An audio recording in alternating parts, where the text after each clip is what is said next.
আমি বাইরে কাজ করতে যাওয়া মানে খারাপ কাজ করে আসতেছি। গেটে দিয়ে ঢোকার সময় বাউন্ডারির ভিতর সবার ঘর, জুতা নিয়ে আমার গায়ে ছুঁড়ে মারছে। তারপর আমাকে থুতু তো সবসময় অলওয়েজ বের হতে আর ঢুকতে থুতু মারছে, থুতু দিছেই, শরীরে থুতু দিছে।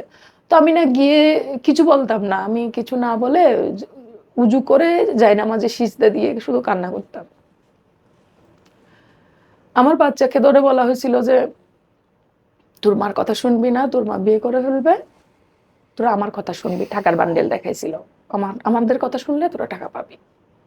আসলে ওদের লুক ছিল যে ওই যে ওনার ফ্ল্যাটটা করা আছে, আমার মানে আমার যে দেবরটা, ওনার নামটা আমি উল্লেখ করতে পারবো, উনি তিনটা বিয়ে করছে। ওদের ফ্যামিলিটা হচ্ছে ক্যারেক্টারলেস একটা ফ্যামিলি, ওপেনলি বলতে পারবো আমি এটা।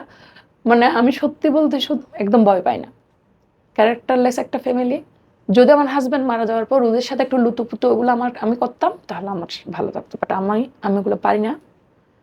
আমি ছোটকালে যাকে পাইছি তার সাথে আমার লাইফ গেছে, আমার দ্বারা ওগুলো হবে না। তো আমি আমার বাচ্চা নিয়ে আসি, ওরা যখন দেখতেছে যে না আমার কাছ থেকে কেড়ে নিতে পারতেছে না, তখন আমার বাচ্চাকে কিশোর গ্যাংয়ের সদস্য বলে মানে পুলিশকে টাকা দেওয়া হয়েছিল 10,000 টাকা। তখন তো ওরকমই ছিল, এখন তো চেঞ্জ হয়েছে দেশের রাজনীতি।